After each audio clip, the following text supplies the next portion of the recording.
हाँ हाँ, ये तो सारी दिक्कत हमारे ही समझ में है जी। ये पूरा हिंदुस्तान कुछ और समझ रहा है और कांग्रेस के लोग कुछ और समझ रहे हैं। वो तो वही राहुल गांधी है जिन्होंने कहा था this morning I got up at night. अब बताइए, इसमें भी हमें समझना है। ये वही राहुल गांधी है जिन्होंने कहा था politics is in my shirt and pant. उसको भी समझना है, वो हम नहीं समझ पा रहे हैं। राहुल गांधी तो बहुत विद्वता की बात कर रहे हैं, हम ही नहीं समझ पा रहे हैं। ये वही राहुल गांधी है जिन्होंने कहा था poverty is a state of mind.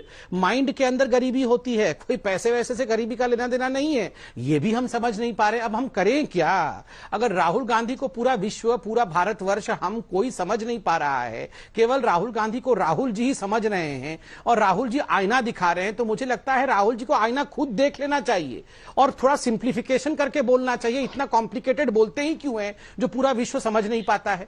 आप बताइए, ये कांग्रेस पार्टी है, वही कांग्रेस पार्टी है। याद करिए, आज से चंद दिनों पहले एक डिबेट हुआ था, राहुल गांधी ने बंद कमरे के अंदर कहा था हां हम मुसलमानों की पार्टी है। ये तो इनकलाब अखबार, जो कि उर्दू की सबसे बड़ी अखबार है, हेडलाइन का अगले दिन छापी थी। और ये वही राहुल गांधी है गुजरात में जाके कहते हैं मैं जनेऊधारी ब्राह्मण हूं, मैं ऐसा वैसा ब्राह्मण नहीं हूं, मैं जनेऊधारी ब्राह्मण हूं। उसके बाद मंदिर भी जाते हैं। ये वही राहुल गांधी है कर्नाटक में स्टेट फ्लैग अलग चाहते थे इंडिया से, कि अलग फ्लैग हो। संबित जी, हाँ, लेकिन जैसा ऑडियंस वहां पर जाकर लोग बोलते हैं ना अपनी बात, प्रधानमंत्री भी जब बनारस जाते हैं वहां की भाषा में बोलते हैं, पश्चिम बंगाल जाते हैं तो बांग्ला में बोलते हैं। एक संपर्क अपने मतदाता से कोशिश करता है ना हर नेता, वही कर रहे थे वो वहां पर। वायनाड ने उनको जिताया है तो उसकी प्रशंसा कर रहे थे कि आपकी राजनीतिक समझबूझ जो है अच्छी है। देखिए अंजना जी, वायनाड की प्रशंसा करना, केरल की प्रशंसा करना तो अच्छी बात है।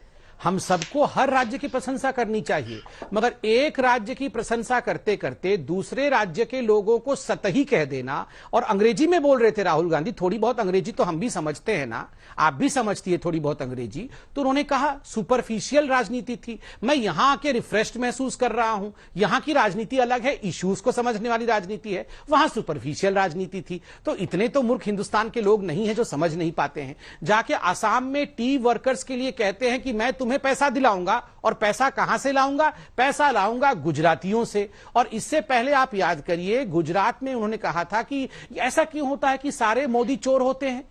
पूरे मोदी कौम के लिए, जिसकी भी टाइटल मोदी है उनके लिए उन्होंने ये बात कही थी। बाद में मोदी कम्युनिटी ने जाके सुप्रीम कोर्ट में डिफेमेशन का केस फाइल किया हुआ है, वो डिफेमेशन का केस चल रहा है। आप बताइए ये किस प्रकार की भाषा है?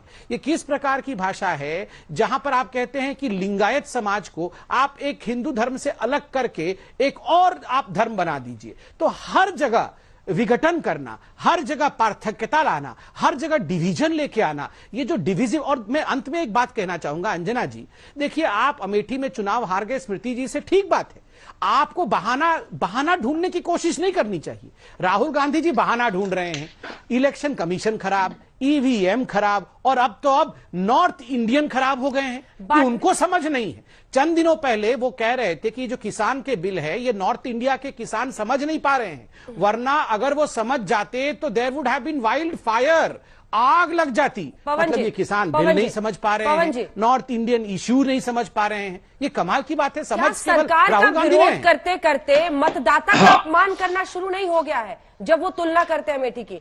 आप मामले को, मुझे पता है कि आप क्या कह रहे हैं, आप जो कह रहे हैं वो समझ में आने वाली बात है। आप इनकी राजनीति के खिलाफ बोल सकते हैं, लेकिन अमेठी की तुलना में यहाँ की पॉलिटिक्स रिफ्रेशिंग है, इसका क्या मतलब है सर? आप ही समझा दीजिए। मुझे एक बात बताइए अंजना जी, मैं समझा देता हूँ। आपको तो मालूम है, आप समझती हैं, मुझे पूरा भरोसा है आप समझती हैं, और संबित जी भी मनी मन समझते हैं, बहुत समझदार आदमी है, आफ्टर ऑल डॉक्टर हैं। लेकिन चलिए फिर भी समझा देता हूं इन्हें।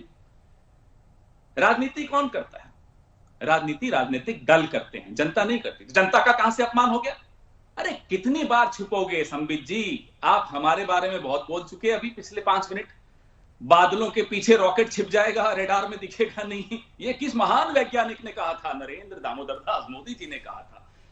नाले से गैस मिल जाएगी, ये किस महान शोधकर्ता ने कहा था? नरेंद्र दामोदर दास मोदी ने कहा था। और एक बहुत बड़े इतिहासकार हैं, उनका भी नाम नरेंद्र मोदी है, जिन्होंने गुरु नानक देव को और कबीर साहब को इकट्ठे बैठा दिया और फिर बोले मोहन लाल करमचंद गांधी। एक बार नहीं कई बार बोले। जिसकी धरती से आते हैं उस बापू का नाम नहीं मालूम, और तक्षशिला को बिहार में ले आए थे। चलिए छोड़िए, बड़े लोग ऐसा गलती कर जाते हैं।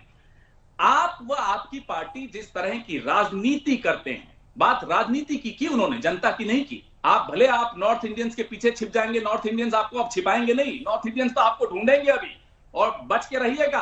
बहुत गुस्सा है लोगों में, मैं आपको बता रहा हूं। तेल, पेट्रोल, डीजल, एलपीजी, बेरोजगारी, छोटा व्यापारी, महिला सुरक्षा, तमाम मुद्दे लिए अब जनता आपको ढूंढ रही है। मत छुपिए, नॉर्थ इंडिया आपको नहीं छिपाएगा, ना साउथ इंडिया छिपाएगा, न ईस्ट इंडिया छिपाएगा, ना वेस्ट इंडिया छिपाएगा, पूरा इंडिया ढूंढ रहा है।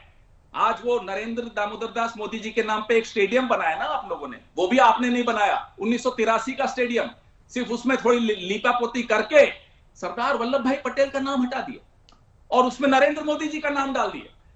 पिच का नाम रखते नरेंद्र मोदी तो समझ में आता है कि स्पिन अच्छी हो जाती, कम से कम सरदार वल्लभ भाई पटेल का सम्मान तो कर लेते, उनको भी आपने बड़ा कम कर दिया।